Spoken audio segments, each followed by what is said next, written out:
जब हमारे बच्चे टीनेज ईयर्स में आते हैं जो कि 13 ईयर्स टू 18 ईयर्स के बीच में वैरी करती है, तो उस टाइम पे बहुत सारे चेंजेस, बहुत सारी बातें हम उनके बिहेवियर में नोटिस करते हैं। और जब उनकी पेरेंटिंग की बात आती है तो ये बहुत ही स्ट्रेसफुल टाइम होता है। ये जो 13 टू 18 ईयर्स के बीच का होता है, ये बच्चों के लिए भी और पेरेंट्स के लिए भी, दोनों के लिए एक चैलेंजिंग टाइम होता है। उस टाइम पे कई बार ऐसा होता है कि आप बच्चों से बात करने जा रहे हैं, उन्हें कुछ चीज़ समझा रहे हैं, तो वो उस चीज़ को समझने की बजाय उन्हें नेगेटिव लेते हैं और आपसे आर्ग्यू करने लगते हैं। कई बार तो घर एक बैटल फील्ड की तरह लगता है।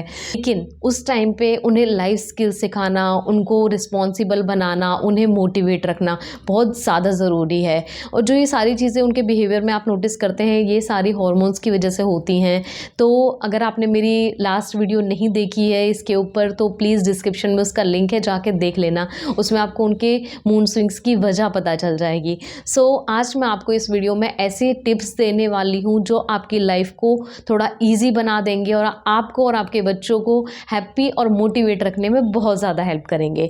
तो ज़्यादा देर ना करते हुए चलिए वीडियो को स्टार्ट करते हैं। हे गाइस, आप सभी का स्वागत है आपके अपने चैनल ग्रो विद उपासना में। मैं हूँ उपासना और आज मैं आपके लिए ऐसी 15 टिप्स या ट्रिक्स लेके आई हूँ जो आपके लिए बहुत ज़्यादा हेल्पफुल होने वाले हैं अपने टीनेजर्स को हैंडल करने में।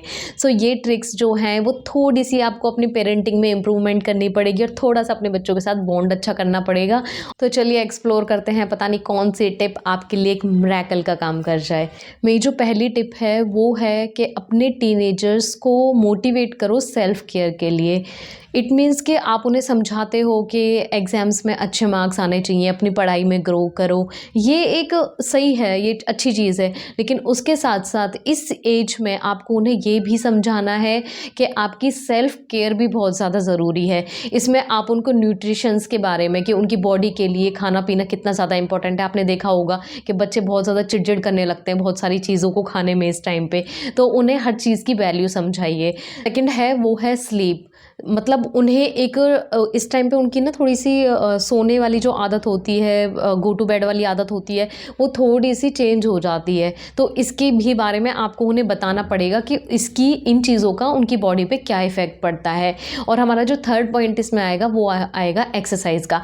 तो 3 जो चीज़ें हैं वो है स्लीप, न्यूट्रिशन और एक्सरसाइज। आपको इन तीनों चीज़ों के बारे में उन्हें अच्छे से समझाना है कि इस एज में ये तीनों चीज़ें आपके लिए बहुत ज़्यादा ज़रूरी है। मेरा कहने का मतलब ये है कि बच्चे कई बार इस एज में ना थोड़ा सा हार्मोन्स चेंज की वजह, जब उनके बॉडी में थोड़े से चेंजेस आते हैं तो वो क्या करते हैं, कई बार लड़कियों में मोस्टली ये चीज़ें होती हैं कि वो डाइट करना स्टार्ट कर देती हैं, लेकिन ये वो उनके लिए बिल्कुल भी ठीक नहीं हुआ। अच्छी तरह से खाओ पियो और उसके साथ साथ थोड़ा अपना एक्सरसाइज की तरफ रूटीन कर लो। ज़्यादा नहीं, 40 मिनट्स टू 1 आवर की एक्सरसाइज या कोई भी एक्टिविटी अगर आप कर रहे हैं, बॉयज़ और गर्ल्स दोनों, तो ये काफ़ी है आपके लिए। जो सेकंड मेरा टिप है वो ये है कि अपने बच्चों की लाइफ के साथ, अपने टीन्स की लाइफ के साथ जितना हो सके उतना इन्वॉल्व रहिए। लेकिन इसमें आपको एक चीज़ का ध्यान रखना है कि इसमें उनकी प्राइवेसी या फ्रीडम हर्ट नहीं होनी चाहिए। देखो, जैसे भी अगर इस टाइम पे पेरेंट्स ऐसा कर रहे हैं कि अपने बच्चों के बैग्स चेक कर रहे हैं, या फिर उनको अगर आपने फ़ोन दिया हुआ है उनके मैसेजेस को आप चेक कर रहे हैं, तो ये बिल्कुल भी ठीक नहीं होगा उनके लिए। आपको मेन चीज़ ये है कि अपने बच्चों को एक ट्रस्ट बिल्ड करने दो आप अपने आप पे, क्योंकि इस टाइम पे वो बहुत ज़्यादा इंडिपेंडेंट समझते हैं अपने आप को। वो सोचते हैं कि हम हर चीज़ अपने हिसाब से हैंडल कर सकते हैं और हम बहुत अच्छे से हैंडल कर रहे हैं। तो करने दीजिए, उन्हें सोचने दीजिए, उन्हें थोड़ा सा एक्सप्लोर करने दीजिए चीज़ों को। बस आपको उन्हें टाइम पे गाइड करना है। इस टाइम पे जो सबसे मेन चीज़ है वो आपको ये चीज़ ध्यान रखनी है कि वो एक किसी गलत कंपनी में ना हो। आपको अगर वो कोई बात बताने आ रहे हैं, अपनी फ्रस्ट्रेशन निकाल रहे हैं, अपनी किसी फ्रेंड के बारे में आपको बता रहे हैं, उनकी बातों को आप ध्यान से सुनो। उनसे आर्ग्यू करना स्टार्ट मत कर दो उन चीज़ों के लिए। उनकी बातों को ध्यान से सुनो, समझो और फिर उन्हें समझाओ उसी एंगल से कि हम आपकी कितनी केयर करते हैं, या आप जो ये बात बोल रहे हैं या आप जो ये चीज़ करके आए हो इससे हमें हर्ट हो रहा है। अगर आप उन्हें ऐसे समझाओगे तो उन्हें वो चीज़ें ज़्यादा अच्छे से समझ में आएंगी। मेरी थर्ड टिप है वो ये है कि अपने बच्चों को कभी भी किसी के साथ कंपेयर मत करना। आप देखते होंगे कि कई बार ऐसा है कि अगर आपके नेबरहुड में या फिर आपके किसी रिलेशन में किसी बच्चे ने बहुत बहुत अच्छी ग्रेड से पास किया है या बहुत अच्छे मार्क्स आए हैं उसके, तो आप अपने बच्चों का एक कंपैरिजन करने लगते हैं कि देखो उसके कितने अच्छे मार्क्स आए हैं, हमने तुम्हें इतना छूट दिया या इतनी आपको इतना फैसिलिटी दी, लेकिन फिर भी आप अच्छे मार्क्स नहीं ले पाए।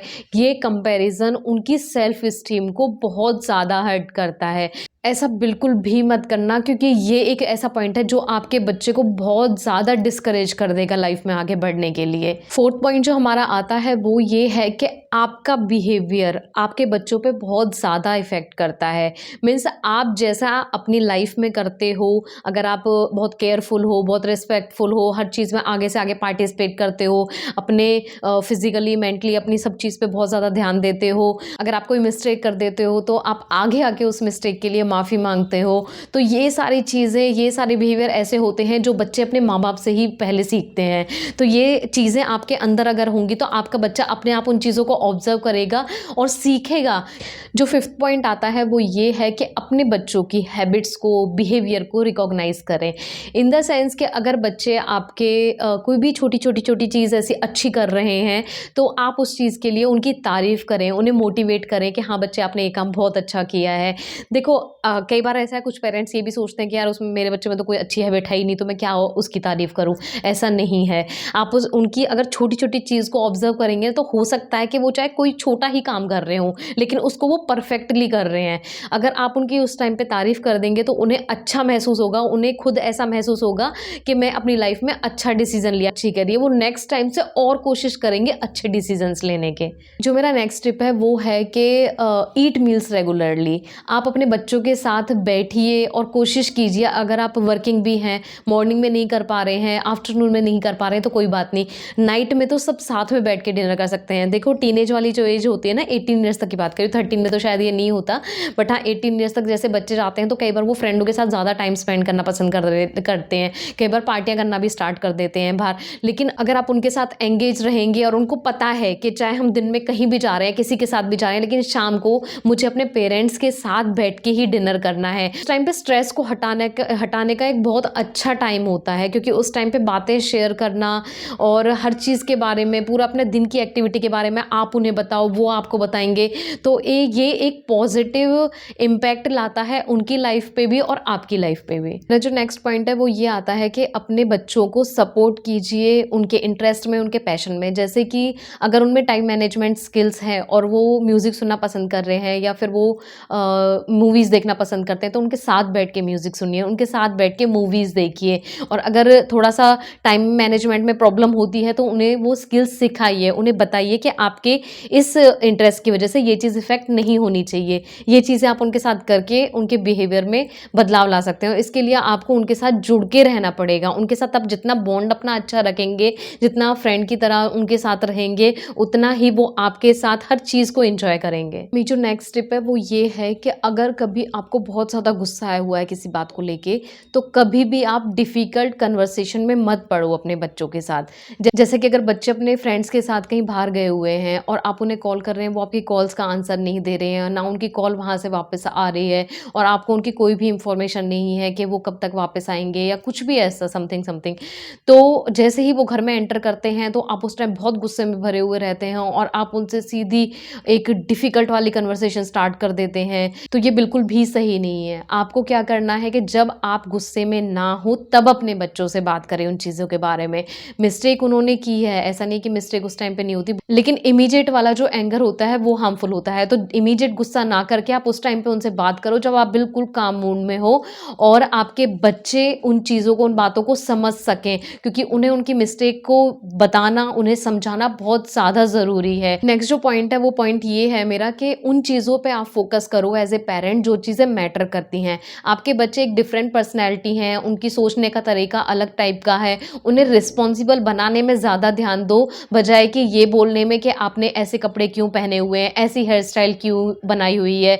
यही वो टाइम है, अगर आपने उनको इन चीज़ों के लिए टोक दिया तो यहीं पे वो आपसे थोड़े से दूर हो जाएंगे या आपसे चीज़ें शेयर करनी बंद कर देंगे। ये चीज़ें मैटर नहीं करती लाइफ में, उन्होंने कैसी हेयर स्टाइल बनाई हुई है, कैसे कपड़े पहने हुए हैं। मैटर ये करता है वो कितने रिस्पॉन्सिबल हैं, कितनी लाइफ स्किल सीख रहे हैं या कितने मोटिवेट हैं अपने आगे इन फ्यूचर को लेके। वो मेरा जो नेक्स्ट पॉइंट है वो ये है कि बच्चे जो भी एक्शन लेते हैं अपनी लाइफ में, उनका जो भी आउटकम आता है, उनको वो चीज़ रियलाइज़ होने दें, ना कि उन चीज़ों में उनको सपोर्ट करें। जैसे कि अगर आपके बच्चा है, आपके बच्चा सुबह उठ नहीं रहा है, स्कूल बस उसकी मिस हो गई है, आप उसको एज़ ए पेरेंट बहुत ज़्यादा हेल्पफुल हैं उसके लिए और आप उसको छोड़ने डेली चले जाते हैं स्कूल पे, तो उसको इस चीज़ का रियलाइज़ नहीं होगा। इसको करने की बजाय आप ऐसे करिए कि अगर उसकी बस मिस हो गई है, तो बस मिस होने दो। एटलीस्ट उसको पता चले कि उसने क्या गलती की है और इस चीज़ से उसको क्या इफ़ेक्ट पड़ेगा। नेक्स्ट टाइम से वो इन चीज़ों को खुद रियलाइज़ करेगा और शायद नेक्स्ट टाइम से वो चीज़ें करे भी ना। अपने बच्चों के साथ जितना हो सके कम्युनिकेशन में रहिए, हर चीज़ को उन्हें एक्सप्लोर करने दो। मैं बार-बार आपसे यही चीज़ बोल रही हूँ, एक्सप्लोर वो जितना करेंगे, चाहे वो गलत है, चाहे वो सही है, उतना उनके डेवलपमेंट के लिए बहुत अच्छा होगा। मेरा जो नेक्स्ट पॉइंट है वो ये है कि अपने बच्चों के साथ बैठ के रूल्स और बाउंड्रीज शेयर करो, उनके ओपिनियन लो कि वो उनको ये चीज़ें कैसे समझ में आई हैं। उनको एक स्ट्रेट फॉरवर्ड लैंग्वेज में ये चीज़ समझानी है आपको कि ये हमारे रूल्स हैं और ये हमारी बाउंड्रीज है जो आपको किसी भी एंगल से क्रॉस नहीं करनी है। जैसे कि हम उनको स्मोकिंग के लिए बता सकते हैं, हम उन्हें बैड कंपनी के लिए बता सकें, हम उन्हें हार्मफुल बिहेवियर के लिए बता सकते हैं और बहुत सारी चीज़ें आप अच्छे से समझते हो कौन कौन सी चीज़ें वो आती हैं। तो इन चीज़ों के लिए अपने बच्चों को एक क्लियर कट लैंग्वेज में समझाना है कि ये चीज़ें, चाहे सिचुएशन कोई भी हो, आपको ये चीज़ें क्रॉस नहीं करनी है और इन चीज़ों का क्या इम्पैक्ट होगा आपकी भी लाइफ पे और हमारी भी लाइफ पे।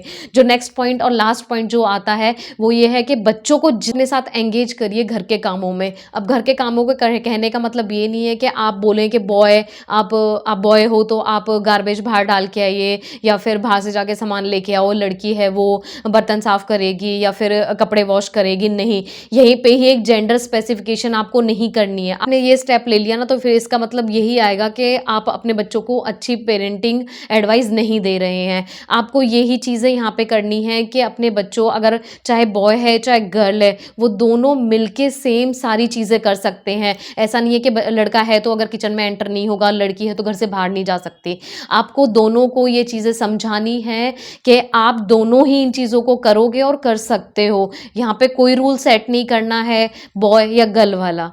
तो होप को आपको मेरी ये सारी टिप्स इंफॉर्मेटिव लगी होंगी, अच्छी लगी होंगी और आप इन सारी टिप्स को अपनी लाइफ में अपने बच्चों के साथ अप्लाई करेंगे।